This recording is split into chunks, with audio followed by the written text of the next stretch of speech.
Hi, he is Bob Hatton. He is the encourager.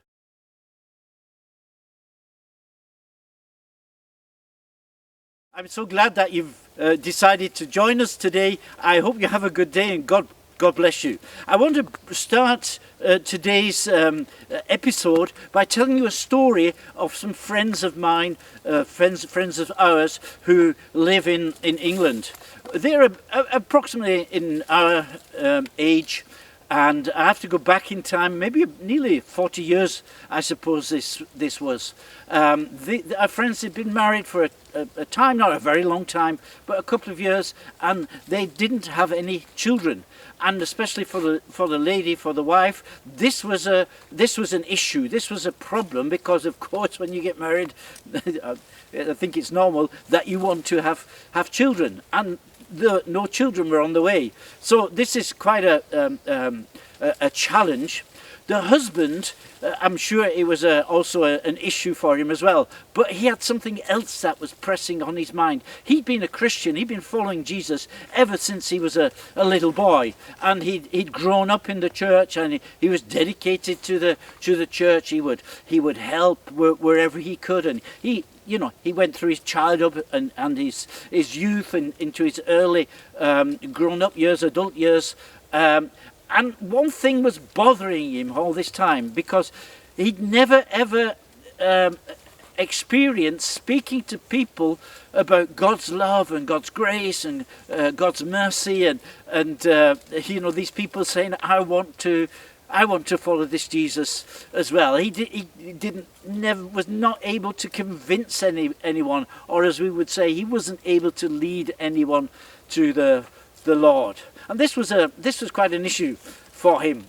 Now, we met them in England, and together we went to a very big conference. It was a conference for more days. People were sleeping in tents and caravans and so on, and we were meeting in a very big tent with a few thousand people. And I can still remember the meeting that we went to, and the speaker, he was speaking about having faith and living by faith and what God does if you have faith. And he talked a little while about Abraham in the Old Testament, Abraham and Sarah. They were a very old couple who didn't have any children. In fact, Abraham was 100 years old, and his wife Sarah, she was 90 years old, and they had a baby, and they called him Isaac. Now, he related a story that had happened 1 year previously, when Abraham and Sarah, they got a visit from a group of angels, and the angels, they announced to them that 1 year from now they would have a child, which made Sarah laugh. She thought that was a joke, and actually that's what the name Isaac means, laughing. But anyway, this happened. But as the speaker recited this incident in the Bible, you can read about it in the book of Genesis, when he recited that, this did something to this couple. The wife, she heard that word, and it touched her heart, and suddenly she knew she's going to have a baby. And she knew because God had spoken it. She knew because deep down God had spoken it, and suddenly faith was born in her heart. And the husband heard the same word, and he also received something from God, but it was different because he just knew he's going to lead someone to the Lord in the next 12 months. Well, we met them again a year later. I think it was the same conference. And they've got this little baby in the pram. And our friend, the husband, he introduced us to two neighbour families who he'd led to the Lord in the previous 12 months. What a surprise. Something changed in the routine of that family. And something is changing in our story as we accompanied Zechariah on his work routine. First time ever in his life he'd made it to go into the temple, into the holy place, and to sacrifice at the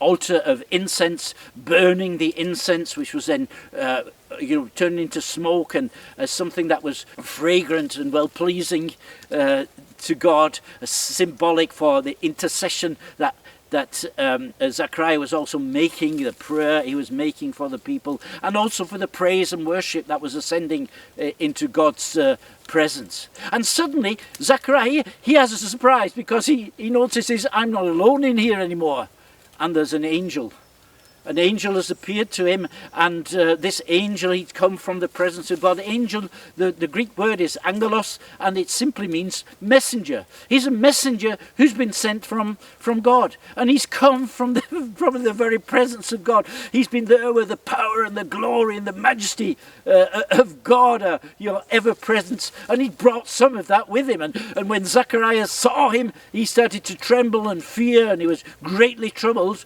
And of course, what angels always say when you meet them is don't be afraid, fear not, then your prayer has been answered. Now, I wonder if you meet someone today, they say to you, your prayer has been answered. I wonder if you'll say, oh yeah, I know exactly what you mean. Because I must be honest, I've got about 20,000 prayers that, that we keep repeating to the Lord, that we keep bringing to the Lord, that we keep asking God to do something about this, about that, and so on. We've got many issues that we are carrying with us at the moment. And I suppose Zechariah also had these many issues, but there was this one prayer, and this one prayer was about having a child. They were barren, they had no children. And this is what the angel had come to tell him. He'd come with a big surprise, and sometimes it is a surprise when God answers our prayers. When we've been praying for so long, God answers our prayers, and that's so wonderful. And as we look back in our life, there are many times where we can remember that God done something in our lives. And what I want to challenge you about today is what it says in Psalm 103, that is not to forget the good things that God has done in your life. And what the Israelites used to do when God did something in the life of the nation, they would make a pile of stones. They would put a pile of stones, sometimes they called them an altar, but it was very often just a pile of stones that they put together. And later, they did that especially when they entered the land, when they conquered the land and occupied it. They remembered where God had helped them. And then later, when they were in need or in trouble or something had happened, they would see these piles of stones, and they would remember that God was faithful. Remember remember Elizabeth's name? Yeah, God is absolute faithful.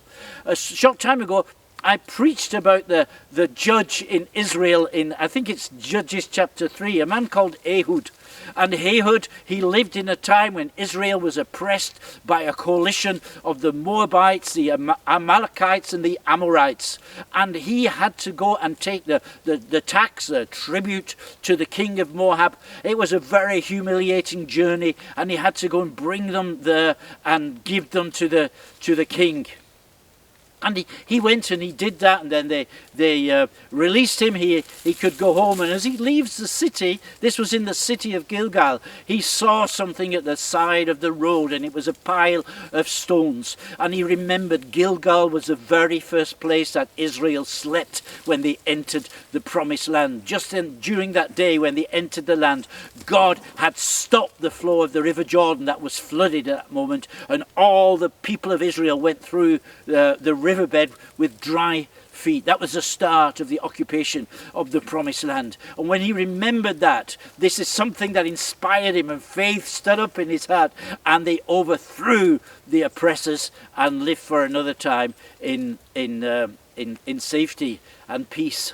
I want to encourage you to just have a look at the piles of stones in your life, and don't forget what God has done to you. In the book of Revelations, it says that the testimony of Jesus is the spirit of prophecy, and the testimony that there are things that God has done in your life. And when you recite these things, when you tell other people about what God has done in your life, I think you're actually prophesying. You're bringing encouragement to the people, but you're also telling them what God has done for me, He can do for you. And with this, I'll leave you for today. Have a good day. God bless you. I'll see you again. You're Bob Hatton.